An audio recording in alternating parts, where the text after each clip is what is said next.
Okay जिगर, क्योंकि आपको पता है प्रीवियस क्लास जो हमारी थी वो न्यूटन्स थर्ड लॉ पे थी, तो कंटिन्यूअसली हम थर्ड लॉ पे भी बात कर रहे हैं बिकॉज ये मेजरेबल लॉ है। इसमें बहुत सारे मेजरमेंट्स हम देखेंगे बेटा डिफरेंट अप्रोचेस में। तो आज थर्ड लॉ के ऊपर हम दोबारा वापस आते हैं बेटा, थर्ड लॉ के ऊपर ही बात बनाते हैं। प्रीवियस टॉपिक की कुछ बातों के साथ जाते हैं बेटा। आपको पता है थर्ड लॉ यही कहता है नेचर में जब भी इंटरेक्शन होती है, इंटरेक्शन दो बॉडीज के बीच में होती है और वो दोनों बॉडीज आपस में इक्वली फोर्स करती है और उस फोर्स को अपोजिट डायरेक्शन में हम देखते हैं, यानी वो फोर्स हमें अपोजिट डायरेक्शन से मिलता है। आप देखिए बॉडी ए पर लगा रही है बॉडी बी फोर्स इस डायरेक्शन में, और वो फोर्स ये है फोर्स ऑन 1/2। सेम फैशन में बॉडी ए को बॉडी बी पे लगाती है फोर्स, वो है फोर्स ऑन 2/1। सो ये दोनों फोर्सेस जो है न्यूटन्स थर्ड लॉ यही कहता है whenever there is interaction always a pair of force come into existence which is equal in magnitude and opposite in direction and always these forces are acting on two different bodies। Means यहां पे देखिए जो force लग रहा है body 1 पर body 2 की वजह से, उसी के बराबर बॉडी 2 पे लगता है फोर्स बॉडी 1 की वजह से। लेकिन जब हम मैग्नीट्यूड के अलावा डायरेक्शन देखते हैं, डायरेक्शन से देखते हैं, ये फोर्स यहां है, ये फोर्स यहां है, तो डायरेक्शन अपोजिट है। थर्ड लॉ को हमने पढ़ा है बेटा सिंपल अल्फाज में ऐसी, या थर्ड लॉ को हम पहचान करते हैं, यह हमें कहता है, यह हमें क्या कहते हैं, force always exist in pair, ये हमने पढ़ा है। फोर्स हमेशा जोड़े से आता है। इसमें हमने मिसालें ली कनेक्ट या ये कांटेक्ट सरफेस के फोर्सेस का, रूपुस स्प्रिंग्स के अंदर भी हम आगे देखेंगे। तो आपने ये भी देखा, पॉइंट नंबर 2 बात की हमने, नेचर ऑफ फोर्स जो होता है सिमिलर होता है, जो पेयर ऑफ फोर्स क्रिएट होता है, अगर ये मास की वजह से है, ये भी मास की वजह से है। अगर एक फोर्स चार्ज की वजह से होगा, दूसरा भी चार्ज की वजह से होगा, मतलब नेचर ऑफ फोर्स भी एक जैसा होगा। Force always exist in pair, force तो जोड़े में ही आता है। साथ में nature of force, nature of pair force is same, यानी ये एक ही नेचर की होंगी। इसमें वेरिएशन मतलब हम नहीं कहेंगे दोनों की इंटरेक्शन में एक ग्रेविटेशन को होगा एक चार्ज को होगा, ऐसा पॉसिबल नहीं। दोनों की इंटरेक्शन में दोनों ये जैसे फोर्स होंगे एक जैसे होंगे, एक ही नेचर के होंगे। चलिए बेटा इसमें कुछ हम कैलकुलेशंस आज फिर बनाते हैं न्यूटन्स थर्ड लॉ पे।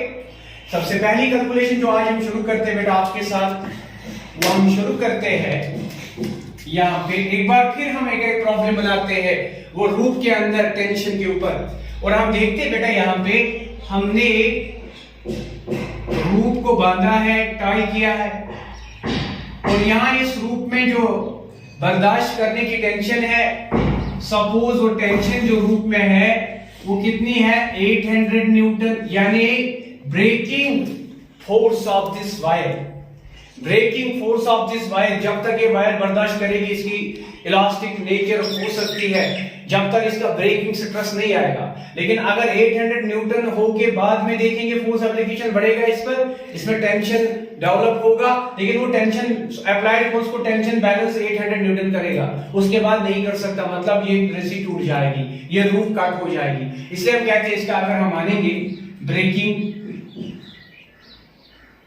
स्ट्रेस, इसका ब्रेकिंग स्ट्रेस हम 800 न्यूटन मानेंगे। एक मंकी है, एक बड़ा मंकी है, हमारे यहाँ रोज आते हैं नुकसान करते हैं, तो एक बड़ा मंकी है चढ़ रहा है इस रस्सी को, लेकिन यहाँ पे कुछ हमने पियर्स रखे हैं, कुछ पियर्स और एप्पल्स के साथ मंकी को नजर पड़ी है इस घर की छत पर, रूप देखी, इसको रूप को चढ़ना शुरू किया। ये मंकी बड़ा मंकी है, करीबन इसका मास जो है 30 kg के आसपास है, और आपको पता है यहाँ पे वैल्यू ऑफ ग्रेविटेशन जो ये वेट फोर्स एक्ट करेगा इस रूप पर, g का वैल्यू अप्रोक्सीमेटली 10 मीटर पर सेकंड हम मानेंगे स्क्वायर से। और हमारा क्वेश्चन हमसे पूछता है बताइए किस एक्सेलरेशन से ये दौड़ेगा जल्दी से जल्दी इस मेरे को खाने के लिए, लेकिन साथ में ये स्ट्रिंग जो है टूटनी नहीं चाहिए, यानी ब्रेकिंग स्ट्रेस के अंदर ही ये सेफली क्लाइंब करना चाहिए, क्योंकि अगर इसका फोर्स से ज्यादा हुआ तो सीधी बात है ये कट जाएगा, ये गिर जाएगा, लेकिन मंकी गिरना भी नहीं चाहिए, लेकिन मंकी जल्दी से यहां पहुंचना चाहिए। तो हमारा क्वेश्चन हमसे पूछ रहा है at what maximum acceleration monkey can safely climb on a roof। बताइए बेटा, इस पे चढ़ान मंकी की होनी है, जल्दी से जल्दी केले को खाना है, लेकिन साथ में ब्रेकिंग स्ट्रेस का ध्यान रखना है। ये ध्यान रखने के बावजूद भी मंकी दौड़ लगा रहा है, और कितनी दौड़ लगा रहा है मंकी, सेफली एक्सीलेरेट कितना हो सकता है, कितनी जल्दी से पहुंच सकता है ये। तो देखिए बेटा, इसमें बिल्कुल थर्ड लॉ में मतलब रखता है। इस पे लगने वाले फोर्सेस, एक तो मंकी की चढ़ान है, इसके ऊपर लगने वाला मंकी का वेट फोर्स है, दैट इज mg। एक तो ये सेंट्रिक जिस mg को बैलेंस करती है, थर्ड लॉ टेंशन फोर्स बेटा। और टेंशन फोर्स का मैक्सिमम वैल्यू कितना हो सकता है आपको पता है, वो ब्रेकिंग स्ट्रेस है 800 न्यूटन।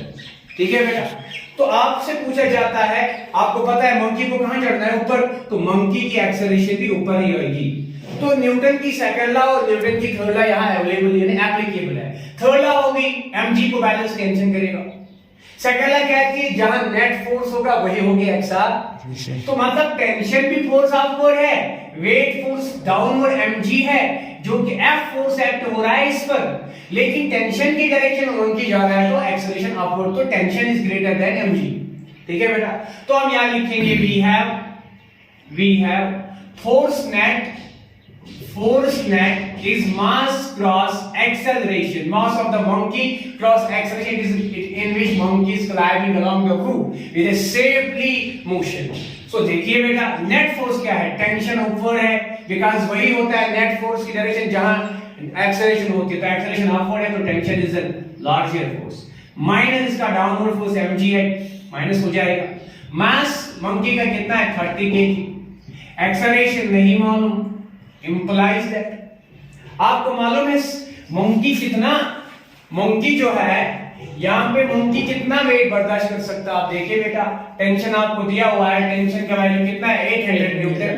सो 800 वैल्यू से minus m mass of monkey एक बार फिर है 30 इनटू g एक्सेलरेशन अप्रोक्सीमेटली 10 है, तो 30 a यहां से आया, तो ये 800 है, ये 10 into 30 into 10 is 300 है, 800 minus 300 is directly 500।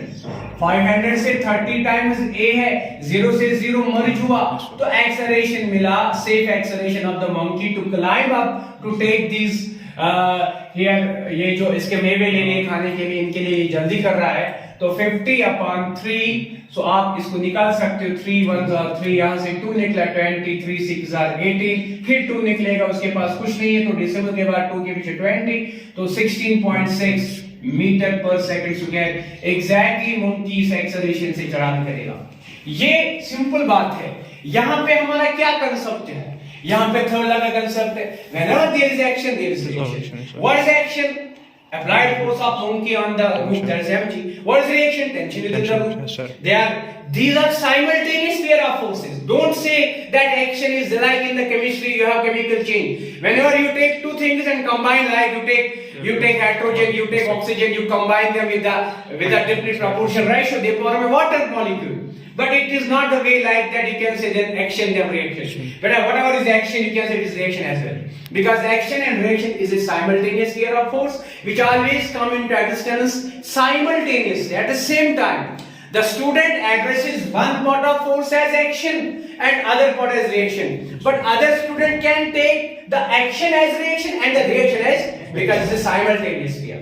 so obviously data we have observed here third law, mg is value by tension, but after that monkey is climbing up with the acceleration, we apply second law, net force is mass plus acceleration। after that beta we'll take very interesting example regarding third law, that is regarding beta elevator or regarding a lift। so आइए बात करते हैं बेटा, next part important बात हम करते हैं third law पर, वो है लिफ्ट और एलिवेटर की। लिफ्ट तो हम कहते हैं, तो अमेरिकन पीपल इसको एलिवेटर कहते हैं। आप देखिए टॉल बिल्डिंग्स में जिनके बहुत मंजिल होते हैं, हॉस्पिटल्स में, होटल्स में, आप देखिए वहां लिफ्ट्स लगे होते हैं, क्योंकि इससे आसान होता है क्लाइंब अप और क्लाइंब डाउन करना बिल्डिंग के अंदर, स्टोरीज टू स्टोरीज। लेकिन आइए लिफ्ट के अंदर हम वेट की बात करते हैं, यानी लिफ्ट के अंदर जब हम कोई पर्सन, हम या कोई और कोई बॉडी रखते हैं तो क्या उसके ऊपर जो वेट फोर्स एक्ट होती है वो किसके बराबर होती है? तो आइए बेटा लिफ्ट के अंदर, एलिवेटर के अंदर हम वेट फोर्स की बात करते हैं। वो weight force is what force? The force experienced bye the body with the surface of contact. तो आप देखिए बेटा, यहां पे वेट फोर्स की बात करेंगे हम। वेट फोर्स जो लिफ्ट के अंदर बॉडी एक्सपीरियंस करेगी, experience with in lift by body. एक बॉडी लिफ्ट के अंदर जो वेट फोर्स फेस करेगी उसको हम बेटा लिफ्ट में किस मेजरमेंट से देखेंगे, वही हमारा कंसेप्ट है। आइए बेटा हम सिंपली एक लिफ्ट की बात करते हैं। ये एक लिफ्ट है, ये एक लिफ्ट है बेटा, एलिवेटर। लिफ्ट हो या एलिवेटर हो, जैसे हम गंडोला की बात करते हैं, वो लिफ्ट उसके अंदर भी चढ़ान लगाते हैं ऊपर माउंटेन रेंज पर। तो आप देखिए यहां से एक बंदा है, एक बंदा है लिफ्ट के अंदर बैठा, इसका कुछ मास है m, ठीक है, और ये बंदा जो है लिफ्ट पे, इसके ऊपर एक फोर्स है weight force, that is mg। बंदे पे है ग्रेविटेशनल पुल की वजह से वेट फोर्स है mg, लेकिन इसके अलावा बंदे पे लगाता है लिफ्ट की सरफेस ऑफ कांटेक्ट में नॉर्मल रिएक्शन। इसके अलावा बंदा लगाता है अपने वेट के कारण लिफ्ट के ऊपर भी नॉर्मल रिएक्शन। तो अगर हम यहां पे फोर्सेस को इन्वॉल्वमेंट देखेंगे, एक फोर्स बंदे पे है डायरेक्टली वेट फोर्स, बंदा contact in the surface of lift है, तो लिफ्ट सरफेस की वजह से बंदे पे लगता है नॉर्मल रिएक्शन, और बंदा लगाता है वेट फोर्स के रिवर्स से acting force on this surface as normal reaction N. यानी ये बराबर क्यों? बिकॉज़ ये बैलेंस थर्ड लॉ की बात हम करते हैं, लेकिन एक्चुअल फोर्स हम यहां देखते हैं लिफ्ट पे लगते हैं बंदे का नॉर्मल रिएक्शन है ना जी, और लिफ्ट लगाता है बंदे पे नॉर्मल रिएक्शन, प्लस इसके अलावा बंदे पे होता है वेट फोर्स mg। इसलिए बेटा हम कहते हैं weight force m, normal reaction is equal to weight force mg। क्योंकि आपको पता है जब आपने फर्स्ट लॉ पढ़ा तो उसमें भी हमने दिखाया, आपको सेकंड लॉ में भी दिखाया हमने आपको, एक बॉडी को मास m से एक सरफेस ऑफ कांटेक्ट पे है, इसका m मास है, तो ये सरफेस को दबाती है नॉर्मल रिएक्शन से, नॉर्मल फोर्स से, क्योंकि बेसिकली सरफेस इसको दबा रही है नॉर्मल रिएक्शन से, ये भी दबा रहा है नॉर्मल रिएक्शन से, लेकिन वो नॉर्मल रिएक्शन हम कितना मानते हैं? mg, बिकॉज़ वो वेट फोर्स होता है, क्योंकि ये इसको दबाता किससे? वेट फोर्स से, बिकॉज़ ऑलरेडी इस बॉडी पे लगता है ग्रेविटी पुल, और वो mg है जिसको ये कांटेक्ट करेगा उसमें वो mg चढ़ाएगा, और वो mg नॉर्मल रिएक्शन के एतबार से, ठीक। तो याद रखिए एक बात इंपॉर्टेंट क्लियर हो गई, हमारा वेट फोर्स लिफ्ट के अंदर कैसे मेजर होता है? As normal reaction, as so weight force experience within the lift by body is equal to normal reaction. याद रखिए sir, normal reaction. So lift के अंदर बॉडी को देखिएगा बेटा, फिर लिफ्ट को आप, एलिवेटर को आप रेस्ट कर लो, एक्सेलरेट कर लो, अप कर लो, डाउन कर लो, वो सब चीजें कर लो, इसमें कंडीशंस बनाएंगे, लेकिन एक इंपॉर्टेंट कांसेप्ट याद रखेंगे कि नॉर्मल रिएक्शन जो होता है वो mg होता है, mg यानी वेट फोर्स, यानी वेट फोर्स। तो ये बात हमारे दिमाग में फौरन रहनी चाहिए। लिफ्ट और एलिवेटर के अंदर जो भी कोई body with the contact of the surface होगा, always it experiences force, it acts as a normal reaction equal to the weight force body is acting on the lift, ठीक है बेटा। तो आइए बेटा इसमें स्पेशल रिजल्ट बनाते हैं, यानी स्पेशल रिजल्ट्स की बात करते हैं। सो लिफ्ट के अंदर स्पेशल रिजल्ट्स की बात करेंगे। पहली बात ध्यान में ये चीज रखेंगे आप, नॉर्मल रिएक्शन और वेट फोर्स लिफ्ट के अंदर मेजरेबल बराबर होते हैं। लिफ्ट के अंदर नॉर्मल रिएक्शन और वेट फोर्स बराबर होते हैं। तो आइए बेटा यहां पे बात करते हैं, एक लिफ्ट एक एलिवेटर है,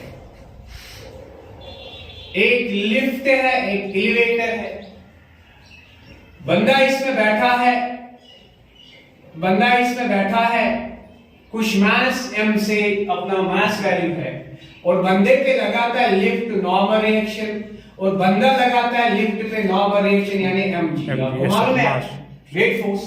लेकिन इसके अलावा लिफ्ट की सिचुएशन, लिफ्ट जो है बेटा, लिफ्ट इस केस में रेस्ट में है। क्या है? रेस्ट। जो हमने ऑलरेडी पढ़ा है, रेस्ट में है। यानी लिफ्ट की एक्सटर्नल फोर्स के इफेक्ट जीरो है, मींस एक्सेलरेशन जीरो। तो लिफ्ट पे नेट फोर्स जो एक्सटर्नल फोर्स है वो जीरो है, एक्सेलरेशन भी जीरो। जब ये जीरो है तो हमें पता है न्यूटन सेकंड लॉ वी है। जो अंदर बंदा बैठा है, जो वेट फोर्स एक्सपीरियंस करेगा, वो क्या है? बंदे पे लगने वाले फोर्सेस क्या है? एक तो लग रहा है इस पे mg डाउन में, एक तो लिफ्ट लग रहा है नॉर्मल रिएक्शन अप में, इसकी एक्सेलरेशन जीरो। न्यूटन की सेकंड लॉ यहां पे बन जाएगी जीरो। यानी अगर यहां पे फोर्स नेट आप देखोगे वो कितना हो जाएगा? Because net force is zero, acceleration is zero. लेकिन ये नेट फोर्स है कितना?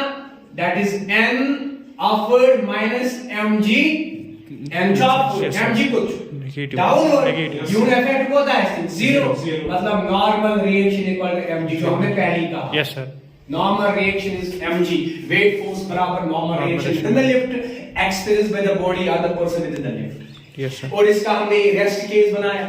अब इसके दूसरे मोशन के केस और एक्सेलरेटिंग केसेस बनाएंगे। मैं रिपीट कर रहा हूं, लिफ्ट और एलिवेटर के अंदर क्या बातें आपसे पूछी जाएगी। लिफ्ट और एलिवेटर के अंदर आपको न्यूटन्स थर्ड लॉ के एप्लीकेशंस पूछे जाएंगे, रिजल्ट्स मेजरेबल होने हैं सेकंड लॉ के एप्लीकेशन पे, क्योंकि second law is a real law, it is a principle law, every law is observed from second law, whether first law or third law, itself second law is explaining both. Yes, that is why we involve second law always in the third law, because second law is always a principal law, yes, which always measures third law as well as first law. तो देखिए बेटा, बाद में मैं आपको examination point of view से question बताऊंगा, लेकिन ये चीजें आपको आपके एंट्रेंस नीट कंसेप्चुअल्स के लिए आगे जाके जरूरत पड़ेंगे, वरना एनसीईआरटी एग्जाम में आपको आसान एग्जाम क्वेश्चंस पूछे जाएंगे जो आप खुद अपने दिमाग से भी लिख सकते हो। yes, देखिए बेटा, तो लिफ्ट एलिवेटर में यही बात है, बंदा अंदर बैठा है, हम बैठे हैं, आप बैठे हो, और कितना वेट एक्सपीरियंस करेंगे तो सिचुएशन आप लिफ्ट पे डिपेंड करेगा। लेकिन जनरल सिचुएशन है, लिफ्ट रेस्ट में है, स्टेशनरी है, स्टैटिक है, कोई इस पे नेट फोर्स नहीं लग रहा है, तो उस टाइम में जो बंदा अंदर बैठा है वेट फोर्स एक्सपीरियंस कर रहा है ना, उसका जो नॉर्मल रिएक्शन है वो बराबर होगा उसके वेट फोर्स। अब बंदे को हम मोशन देते हैं। Please pause for 3 minutes, we will continue the class. तो बेटा चलिए बात स्पेशल केस पे आ रहे हैं ना। तो पहला एक्चुअली जो रिजल्ट रेस्ट बनाया था हमने, net force x is lift और एलिवेटर पे जीरो बनाया था, जिसकी वजह से इसकी एक्सेलरेशन भी जीरो। लेकिन आप दूसरा केस हम बनाते हैं, लिफ्ट एक्सेलरेटिंग अपवर्ड्स, यानी ए एक्सेलरेशन से लिफ्ट अपवर्ड जा रहा है। तो सीधी बात है बेटा, आपका ये लिफ्ट है, आपका ये एलिवेटर है, एलिवेटर के अंदर आप हो या मैं हूं, तो एलिवेटर के अंदर में आपका या मेरा मास m है, तो हम जो वेट फोर्स एक्सपीरियंस कर रहे हैं वो हम एक्ट कर रहे हैं इसकी सरफेस पर, यानी यहाँ हम पे लग रहा है वेट फोर्स डाउन में mg, सीधी बात है। और लिफ्ट एलिवेटर की सरफेस कांटेक्ट पे हम पे लगा रही है नॉर्मल रिएक्शन है, ये हम पे फोर्सेस है। अब हमारा लिफ्ट एक्सेलरेट कर रहा है अपवर्ड में एज पर द कंडीशन, और हमें पता है ना एफबीडी फ्री बॉडी डायग्राम में हम इसको इक्वली मानेंगे। फ्री बॉडी डायग्राम में हम पे लग रहा है एक फोर्स mg डाउन में, एक फोर्स लगा है lift reactional force as normal reaction, एक तो हम एक्सेलरेट अप कर रहे हैं, और न्यूटन सेकंड लॉ एप्लीकेबल है, जहां फोर्स नेट होगा वही होगी एक्सेलरेशन। तो एक्सेलरेशन अपवर्ड है तो फोर्स नेट भी अपवर्ड है। तो हम लिखेंगे यहां पे v है, कंडीशन सिंपल है। तो यहां पे जो अब नेट फोर्स का काम आएगा, फोर्स नेट जो है वो मास क्रॉस एक्सेलरेशन होता है। फोर्स नेट है upward acceleration, that is normal reaction, और डाउन में mg, that is minus mg opposite force, equal to mass of the body is m, you can take a value as acceleration I am taken as a, sure. So आप देखिए normal reaction, इस वक्त जो normal reaction है यही होगा weight force experienced at every condition in the lift, within the lift, what is the weight force experienced by a person within the lift, it is equal to the normal reaction.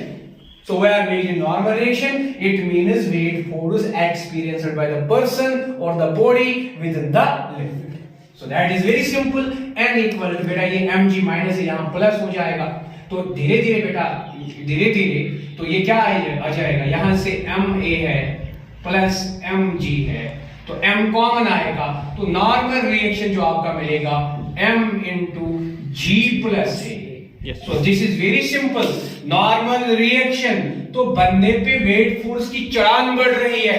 जब lift और elevator में कई plane जब उठने लगता है ना, तो इंसान को जरा थोड़ा सा प्रेशर डेवलप होता है, दबाव हो जाता है। क्यों? क्योंकि उसके ऊपर नॉर्मल रिएक्शन का इफेक्ट बढ़ने लगता है बेटा।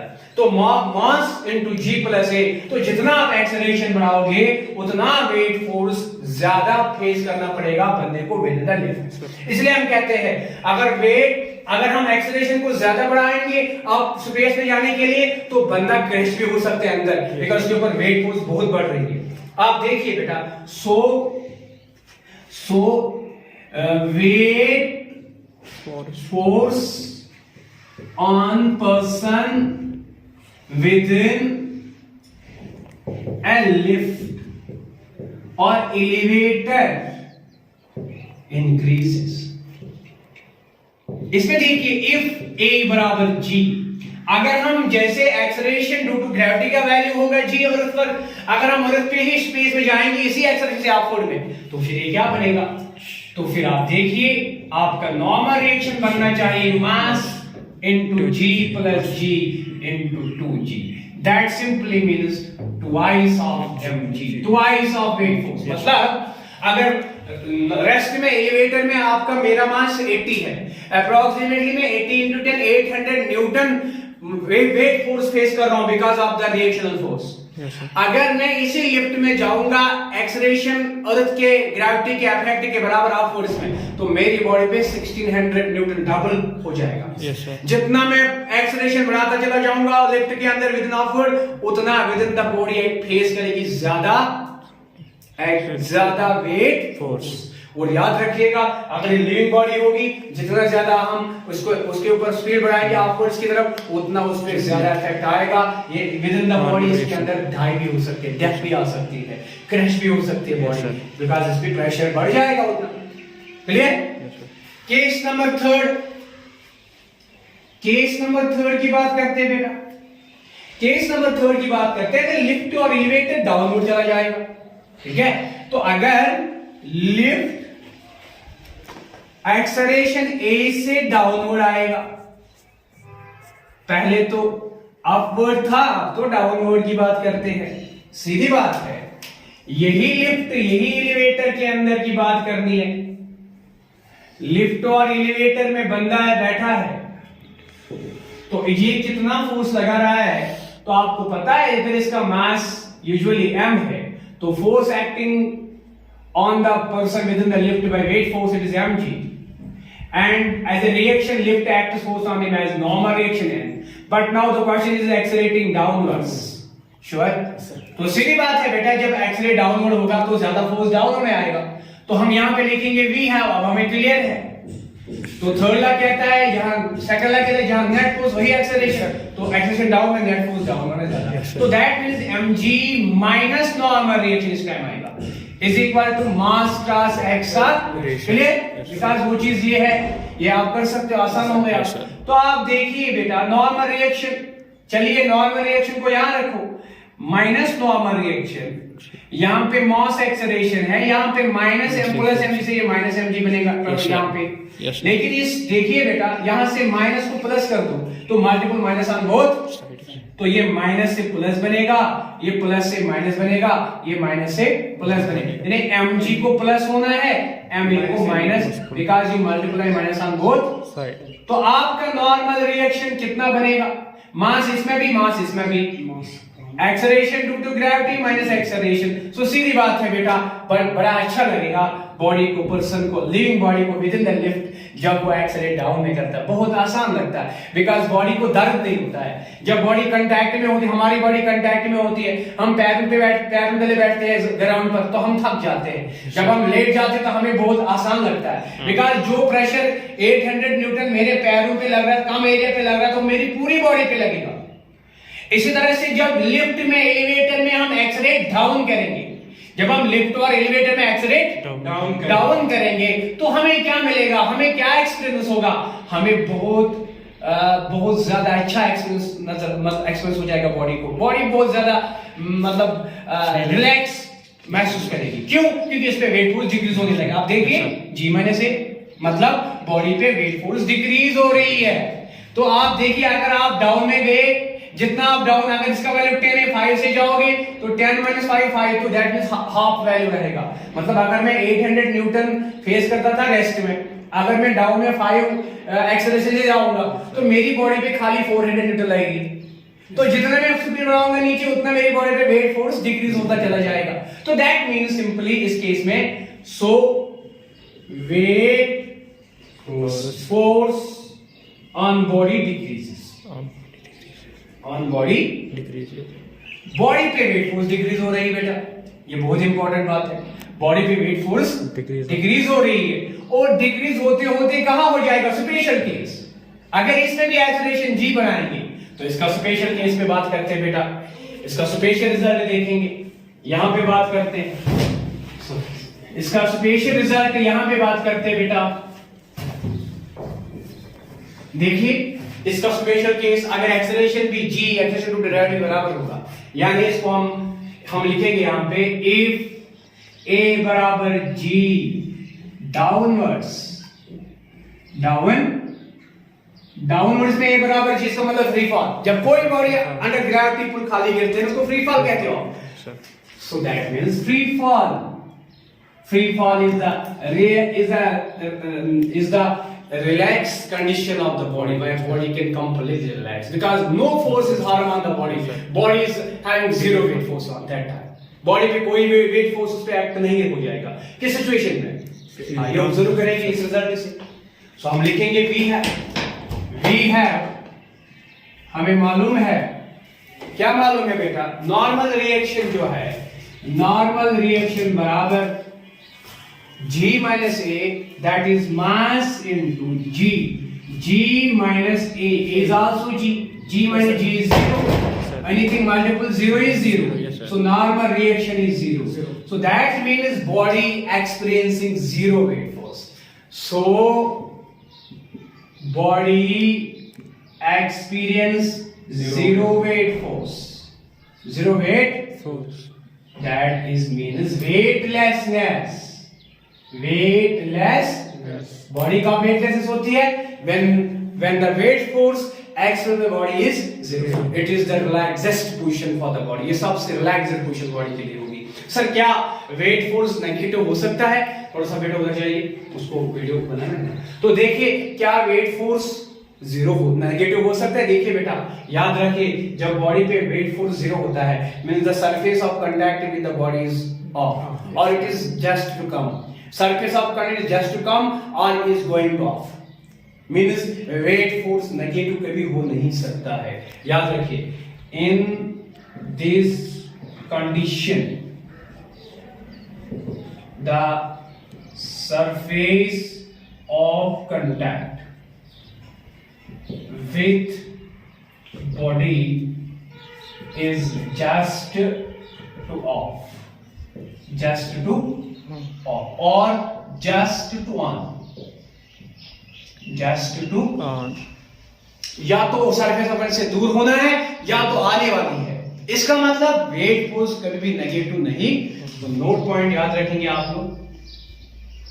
देखो बेटा ये सिचुएशन इंटरसेक्युलर स्पेस में देखेंगे हम इस बॉडी को छोड़ रहे हैं, इसमें देख रहे हैं फ्री फॉल। जब आप पानी में हाइट से छलांग मारते हो, पानी और छलांग हाइट के उस मतलब जंप से उसके बीच में जब आप फ्री फॉल करते हो ना, आपकी बॉडी बड़ा ज्यादा अच्छा महसूस करती है। यानी आपको इतना अच्छा लगता है बॉडी को, बस कोई चीज कांटेक्ट में नहीं है, कोई दर्द देने वाला चीज है ही नहीं, तो आप बॉडी पे दर्द लगता है because of contact surface, because weight force action करती है आप नहीं। और जितना हम फैटी हो जाते हैं उतना हमें बॉडी को वेट फोर्स बर्दाश्त करना पड़ता है, उसकी थकावट भी ज्यादा आती है ना। तो देखिए बेटा नोट पे याद रखेंगे बेटा weight force is never negative, ये कभी नेगेटिव बॉडी पे नहीं होगा। ये चीज आप ध्यान में रखेंगे, कभी भी वेट फोर्स बॉडी पे नेगेटिव नहीं होगा। देखिए बेटा इसके ऊपर हम एक छोटी सी न्यूमेरिकल बनाते हैं सेंसेबल, जिसकी वजह से हम ये लिफ्ट और एलिवेटर का पूरे कांसेप्ट क्लियर करेंगे। तो लिफ्ट और एलिवेटर की बातें आपको ध्यान में रखनी है, कैसे करना है क्या नहीं करना है। कैसे प्रॉब्लम है, क्या रिड्यूस हो जाएगा, कब जीरो बनेगा, है ना। वेटलेसनेस की सिचुएशन कब मानेंगे, तो वेटलेसनेस सिचुएशन वेरी इंपॉर्टेंट, जब बॉडी पे लगने वाला वेट फोर्स जीरो। वो कब, जब बॉडी अंडर फ्री फॉल होगी अर्थ पर। स्पेस में जाके हम बात करेंगे, जब हम सैटेलाइट की कंसेप्ट पढ़ेंगे, वेटलेसनेस कंडीशंस हम स्पेस में भी पढ़ेंगे इस टॉपिक में धीरे धीरे। लेकिन ये बात यहाँ पे बड़े अहम बात है, वो इसको दिमाग में रखना पड़ेगा। शी याद था उनको में दिमाग इसमें ठीक आता है। सो प्लीज बेटा कंटिन्यू फॉरवर्ड, इसको लोग continue numerical answer. So running out of time Burhan, let we have numerical और भी यूट्यूब पे भी जाएंगे, फिर देखेंगे at the lecture on YouTube. अभी आप नहीं बना, मैं न्यूमेरिकल बना के रखूंगा। देखिए अब हम यहाँ पे न्यूमेरिकल बना रहे हैं, एक वेइंग मशीन की न्यूमेरिकल बड़ी इंटरेस्टेड है बेटा। यहाँ पे अंदर बंदा बैठा है और बंदे ने पकड़ी है स्टिरिंग, जो स्टिरिंग ऊपर से एक पुली, मास पुली के थ्रू इस पूरे एलिवेटर और लिफ्ट के साथ अटैच है यहाँ पे। ठीक, बंदे का मास 70 kg, एक्सेलरेशन का वैल्यू अप्रोक्सीमेटली 10 है, लेकिन ये पूरा सिस्टम जो है इस पे नेट फोर्स लग रहा है जीरो, यानी एक्सेलरेशन जीरो। तो सिस्टम है इक्विलिब्रियम में, इक्विलिब्रियम का कांसेप्ट ये फर्स्ट कहता है। सवाल हमसे पूछता है कि आप बता सकते हो ये कितना वेट फोर्स बंदा फेस करेगा, बंदे पे कितना लग रहा है वेट फोर्स, क्या बता सकते हो बेटा? आइए देखते हैं बंदे पे लगने वाले फोर्सेस। तो FBD फ्री बॉडी डायग्राम पे जाएंगे, तो फ्री बॉडी डायग्राम में जाकर हम बंदे पे लगने वाले फोर्सेस देखेंगे। बंदे पे लगने वाले फोर्सेस, एक तो लेट इट बी, एक तो इस पे लगने वाला डाउन में force, that is wait force mg। एक तो बंदे पे लग रहा है नॉर्मल रिएक्शन ये कांटेक्ट में, एक तो बंदे पे लग रहा है mg, एक तो बंदे पे लग रहा है surface of conduct normal reaction n, तो n। बिल्कुल बात सही क्लियर। एक तो बंदा पकड़ रहा है रस्सी को, इसको लगा रहा है कुछ फोर्स F, रस्सी इस फोर्स को बैलेंस कर रही है due to the internal force called tension. तो बंदे पे लग रहा है डाउन में फोर्स mg, बंदे पे लग रहा है आप में force normal reaction and tension. Any question, any question? तो बंदे की एक्सेलरेशन क्या है, बंदा ना ऊपर जाता है ना जीरो, तो डाउन के फोर्स और आपके फोर्सेस बराबर है। तो आप क्या लिखेंगे, normal reaction plus tension is mg। Any question? No sir. चलिए इक्वेशन फर्स्ट। अब बात एलिवेटर की करेंगे, एलिवेटर पे बात होगी, free body diagram for elevator. But elevator पे कौन कौन फोर्स लग रहा है वो हमें देखने पड़ेंगे। एलिवेटर पे लगने वाले फोर्सेस क्या क्या है? सो एलिवेटर पे लगने वाले फोर्सेस क्या क्या है बेटा, ये हमें तो ढूंढना पड़ेगा। एलिवेटर पे लगने वाले फोर्सेस क्या क्या है, शाबाश। सो एलिवेटर पे लगने वाले फोर्सेस ठीक है, देखिए खुद तो एलिवेटर का भी कुछ मास है, ठीक है, खुद तो एलिवेटर का मास जो है m डैश से रखेंगे। Yes sir. सपोज इसका मास 30 kg है, कितना है? 30 kg है सर। चलिए एलिवेटर का मास 30 kg है, तो एलिवेटर पे लगने वाले फोर्सेस बताओ। एक तो एलिवेटर का खुद का मास, तो that is mg, that is m dash g, because m dash का वैल्यू देना। एक तो एलिवेटर इस रस्सी को पकड़ रहा है, तो tension is always at a point away from the point, at a point. अरे भाई टेंशन क्या होता है, point away from the point. तो इस पे यहां पे तो टेंशन ये है, ये कॉमन सिचुएशन है, अगर यहां t है तो यहां भी क्या है, t। Any question, any doubt, any problem?